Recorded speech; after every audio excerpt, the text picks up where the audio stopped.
Friends,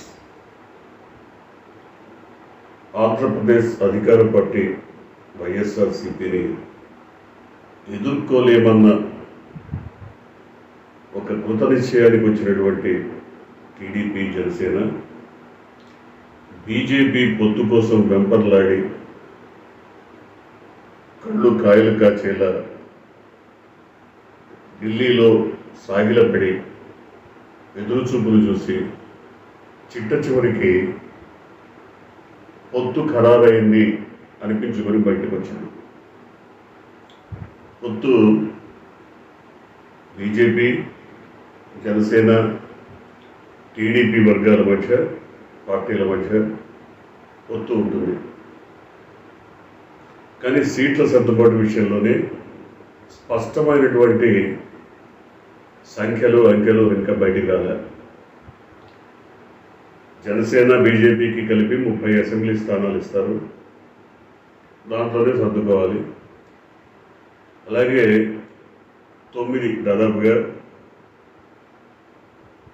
BJP, Janasena కలిపి parliament స్థానాలు ఇస్తారు, అందులో సర్దుకోవాలి. అంటే దాదాపుగా 6 7 బీజేపీ పోటీ చేస్తే 2 జనసేన చేసే అవకాశం ఉంది. ఇంతకు మించినటువంటి క్లారిటీ ఢిల్లీ నుంచి ఎవరు ఇవ్వటం లేదు. బాగానే ఉంది. ఇంతగా చంద్రబాబు నాయుడు 0.5% ఓటింగ్ కూడా లేనటువంటి బీజేపీ ముందు మోకరిల్లి ఎందుకు పదే పదే పదే మీ పొత్తు లేకపోతే నేను బతకలేను అని ప్రాధేయపడటం జరిగింది అని అనేక మందిని సంప్రదించి లేకపోతే వాళ్ళతో మాట్లాడినప్పుడు చాలామంది రాజకీయ పార్టీల నాయకులు కానీ, అనలిస్టులు కానీ చెప్పిన అంశం ఒకటే. 25 ఏళ్ల పాపాలు వెంటాడుతున్న సందర్భంలో 25 సంవత్సరాలుగా ఆయన చేసిన అకృత్యాలన్నీ కోర్టుల్లో స్టేలుగా ఇంతకాలం మోగుతున్నాయి. ఇప్పుడు అవన్నీ వేకేట్ అయి, ఆ స్టేలు వేకేట్ అయిపోయి అవి కేసులుగా మారి ఆయన్ని యమపాశాలుగా చుట్టుకోబోతున్నాయి. సో ఇట్లాంటి సందర్భంలో కేంద్రంలో అధికారంలో ఉన్నటువంటి బీజేపీ తప్ప ఇంకెవరు కూడా రక్షించలేరు. ఒకవేళ జగన్మోహన్ రెడ్డి మళ్ళీ అధికారంలోకి వస్తే ఆయన పెట్టిన కేసులే దాదాపు 10 ఉన్నాయి, స్కిల్ స్కామ్తో సహా. ఇన్నర్ రింగ్ రోడ్ అని, లేకపోతే ఇంకోటి.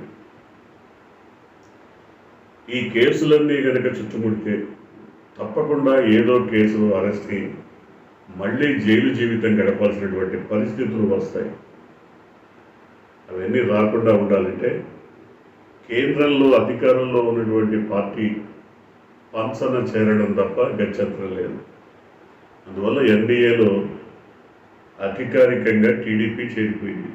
అంతకుముందే జనసేన చేరింది. ఎన్డీఏలో టీడీపీ చేరడం ఇది 4వసారి. బయటికి రావడం, బూతులు తిట్టడం, నువ్వు దరిద్రుడు అంటే నువ్వు నిష్ఠదరిద్రుడు అనుకోవడం, మళ్ళీ పోయి అదే పార్టీ పంచన చేరటం.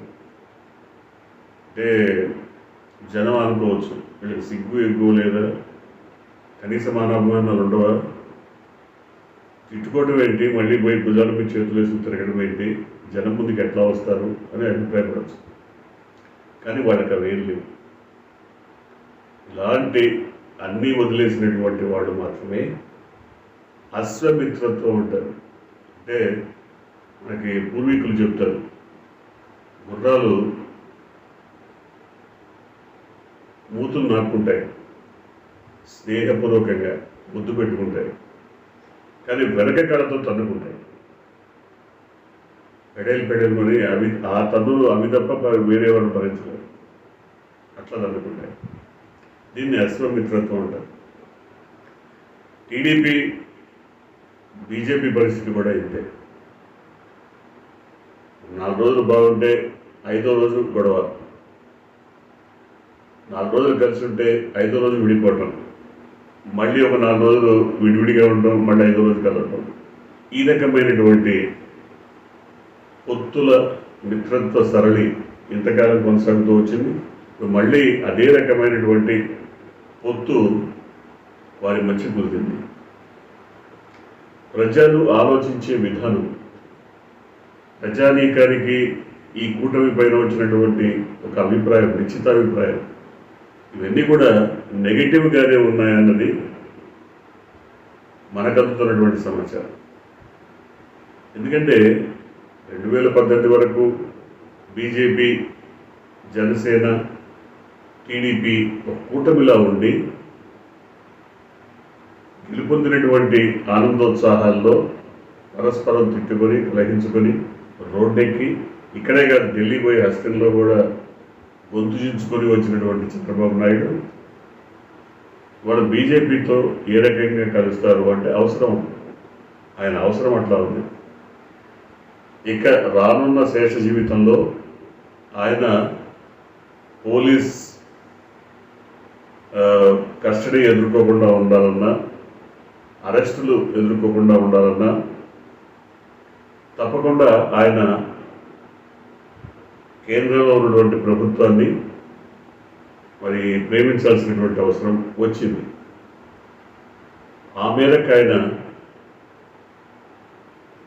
కేంద్ర ప్రభుత్వం అధికారంలో ఉన్నంత వరకు అధికార పార్టీగా ఉన్నటువంటి ఏ పార్టీ అయినా, అది కాంగ్రెస్ కానీ బీజేపీ కానీ, వాటిని ప్రేమించక తప్పనిటువంటి పరిస్థితి.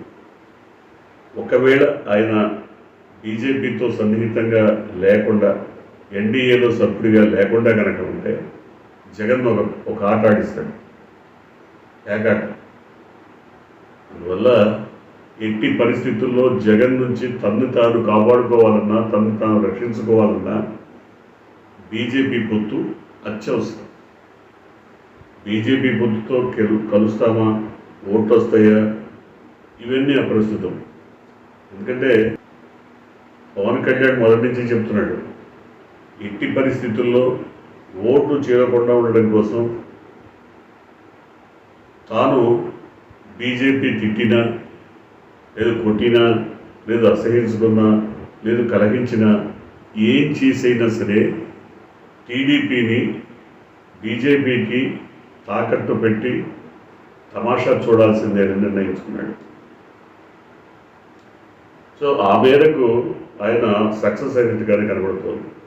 ఆయన పైన కొన్ని అవాకులు చవాకులు మాట్లాడే వాళ్ళు ఉంటే ఉండొచ్చు, కానీ ఆయన సిన్సియర్గా ఎఫర్ట్ పెట్టి ఈ విషయంలో ఖచ్చితమైనటువంటి సవాళ్ళు, తెలిసే వాళ్ళను ఎదుర్కొన్నట్టుగా కనబడుతుంది. చూడాలి. ఇప్పటికైతే ఈ పొత్తు వల్ల, బీజేపీ, జనసేన, టీడీపీ కూటమి వల్ల, వీరి మధ్య కుదిరినటువంటి పొత్తు వల్ల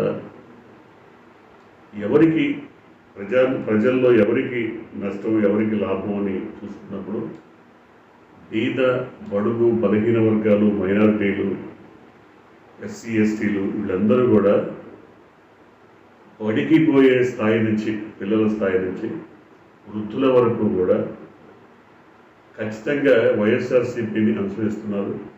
వైఎస్ఆర్సీపీకి ఉన్న బలమైనటువంటి ఓట్ బ్యాంక్ ఈ సెక్షన్స్లో, ఈ సామాజిక వర్గాల్లోనే ఉంది. చూడాలి. టీడీపీ, బీజేపీ, జనసేన పొత్తు వల్ల సీట్లు పెరుగుతాయా, ఓట్లు పెరుగుతాయా, పొత్తు వల్ల ఏ రకమైన లాభం ఉండబోతుంది, ముఖ్యంగా ఆలోచించాలి. ప్రజల విఘ్నతను మనం ప్రశ్నించలేదు. చంద్రబాబు లాంటి వాడంటే ప్రతి సందర్భంలో ప్రశ్నిస్తాడు. మీరు గొర్రెలు, మేకలు, మీకు చదువు రాదు, విజ్ఞానం లేదు, సరిగా ఆలోచించలేదు. సో ఈ రకమైన మాటలు ఆయన ఎన్నైనా మాట్లాడతాడు.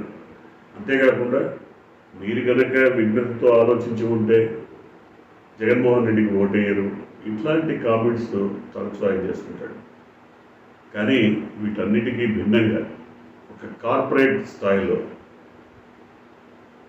క్షుణ్ణమైనటువంటి అవగాహన గల టీచర్లతో, అద్భుతమైనటువంటి స్టాఫ్తో ఒక పాఠశాల నెలకొనాల్సినటువంటి అవసరం ఉంది.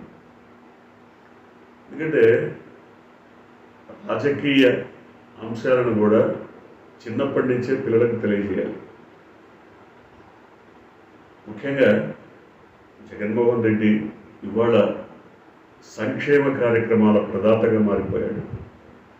ఆంధ్రప్రదేశ్లో ఊహాతీతంగా ఉన్నటువంటి సంక్షేమ కార్యక్రమాల తీరు చూసినప్పుడు ఆయన బడుగు బలహీన వర్గాలు, మైనారిటీలు వీళ్ళ మనసుల్లో సుస్థిరంగా నిలిచిపోయినట్టుగా కనబడుతుంది.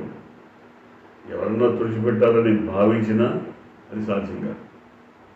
ఇప్పటికైతే ఈ పొత్తు వల్ల కలిగే లాభమేంటో ఈ మూడు పార్టీలు చెప్పలేకపోతున్నా ప్రజల కోసం, ప్రజల ఆకాంక్షల కోసం అని కబుర్లు చెప్పడం ప్రారంభించాయి.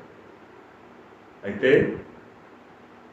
పొత్తులో 3 పార్టీలు కలిసి వచ్చినా 30 పార్టీలు కలిసి వచ్చినా సింగిల్గా వస్తున్న జగన్ ఖలేజాను చూసి జనం నీరాజనాలు పడుతున్నారు.